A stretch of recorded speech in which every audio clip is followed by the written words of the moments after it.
আমাদের নামাজ কিন্তু 2 রাকাতের ভিতরে সীমাবদ্ধ। জুমা নামাজ শেষ, ফরজ শেষ, মোনাজাত কমপ্লিট, আস্তেই আস্তে করে সুলসুল করে বের হয়ে যাচ্ছে। তুমি এইভাবে যায় না,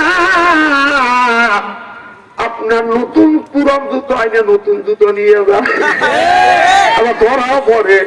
যদি বলা যায় ভাই যান আপনি আমার জুতো নিলেন, তার মাথা ঠিক নাই, এই দিকে ওর মাথা ঠিক আছে, বার্মির জুতো 70 টাকা দাম, 50 কেজি ওজন, পাতার জুতো আপনার 1 কেজি ওজন আপনার 1,500 টাকা দিয়ে কিনছে, ওই পারমিট দিয়ে ঢুকেছে না, তোমার মাথা ঠিক নাই, তো কি দিশা নাই যে 70 টাকাতে কিনছি 50 গ্রাম ওজন, হ্যাঁ পা তোলার আগেই ওরে, আর এই পা তো দেখেই তুলে ভাবতে দিচ্ছে। আরে বোঝা গেল জুতো চোরের জাতি থাকে আলাদা, জনগণ ঠিক কি না? আমার জুতো হারানোর হিরিক দেখবেন এই সামনে একটা তো সবে বড়, সারা বছর জীবনে নামাজ নেয়, পোলাও কোরমা বিরিয়ানি খায়া মসজিদে যা নামাজ পড়বে, একদিন আমারই সামনে তারা দেখ পেতেছে এইরকম করিস কে, হুজুর পোলাও কোরমা বিরিয়ানি খাইছি, তোমার তো গাছ খাবের কোচে কে রাখা বুঝে, আজকে যদি পোলাও কোরমা বিরিয়ানি খাই সারা বছর নাকি ভালো মন্দ খাবো, চিন্তা করছে। পরের দিন আমি দেখলাম ওর বাসায় গেলাম, সকালবেলা যা দেখে পান খাবা আর কাঁচামরিচ, কে কালকে তুই গরুর গোস্ত দেখ পেরে মেরে খালি, এখন পান্তা মাছ কাঁচামরিচ, তাহলে তোর নামাজ আল্লাহ দরবারে কবুল হয় নাকি? তুই নামাজ কয় রেখাত পড়ছিস? আবু দুর 69 রেখাত। কোন ফরজ নামাজ না ওটা পড়ি নাকি, ফরজ কাজ কয় চিন্তা করছেন, তাহলে তুই কাঁচামরিচ পান্তা ভাতার কাঁচামরিচ তুই খাবি না, আমরা খাবো। এইরকম নামাজি আছে না নাই? আবার সবে বড় দিন নামাজ পড়ে আল্লাহর কাছে, আল্লাহ তুমি আমাকে বাংলাদেশ লিখে দেবো, দিও, আল্লাহ কাছে দেবো না, খরচ নাই, খালি লবণ লবণ করে বাংলাদেশ লিখে যায়, অত সস্তা না।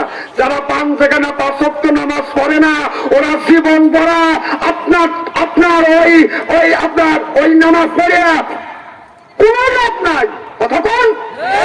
কারণ সবে বরাত তোমার জন্য না, ঈদুল আযহা ঈদুল ফিতর তারপরে আশুরা তোমার জন্য না।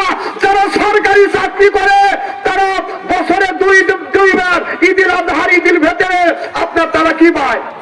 বোনাস পায়। ঠিক যারা 5 থেকে না 5 ওয়াক্ত নামাজ পড়ে তাদের জন্য সবে বরাত, সবে কদর, সবে মিরাজ তোদের জন্য না। আর কথা কইরে না, জনগণ ঠিক কিনা? ওখানে দাঁড়িয়ে নামাজ পড়ি না, আমি ঠিক বলবো কি না? না, সত্য কথা সায় দিতেই হবে।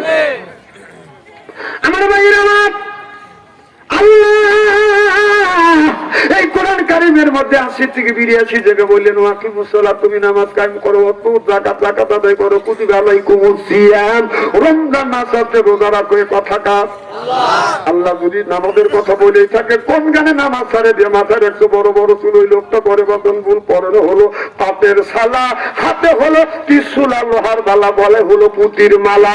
আমি হিসাব করে দেখলাম ওই লোকটা অরিজিনাল শয়তানের শালা। নামাজ নাই, রোজা নাই, হজ নাই, যাকাত নাই, খালি বান্দারি গজল গা, খাসার ভিতর অচেন পাখি ঢুকলো কিভাবে, এই খাসার ভিতর অচেন পাখি ঢুকলো কিভাবে, মুর্শিদকে খাওয়াইলে সানা পাখি কি খাবে, হায় হায় মুর্শিদ খাইলে মা কোন সানা, পাখির তো খাওয়া হইল না, মুর্শিদকে খাওয়াইলে সানা পাখি কি খাবে, পাখি গু খাবে তো তোর কি? পাখি বলো বেশি বেশি করে নামাজ পড়ো, বেশি বেশি করে রোজা রাখো, বেশি বেশি করে জিকির করো। রসুল বললেন কুল্লু সাইয়েদ সেকালাতুল কুলুবিল যিকরুল্লাহ, রসুল বললেন বেশি বেশি করে জিকির করো, কলবের ময়লা পরিষ্কার করে দিবে কে?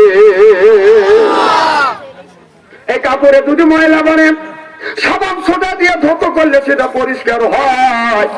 শরীরে যদি ময়লা বাড়ে, সাবান দিয়ে দলন দিয়ে ধৌত করলে সেটা পরিষ্কার হয়। অন্তরের মধ্যে যদি ময়লা বাড়ে, কি দিয়ে আপনি পরিষ্কার করবেন?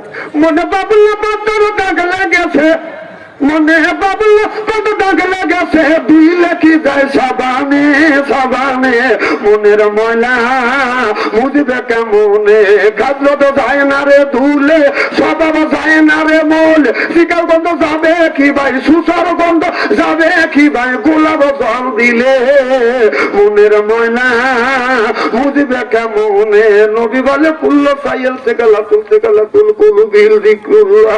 আমার বলে বেশি বেশি করে জিকির করো, কলবের ময়লা পরিষ্কার করে দেয় আল্লাহ। সিল্লাতান আল্লাহু আকবার।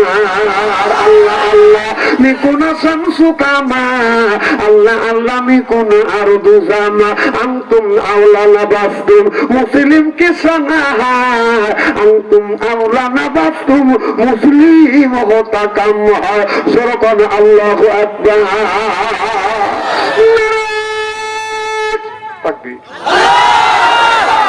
আমার তো গরম লেগে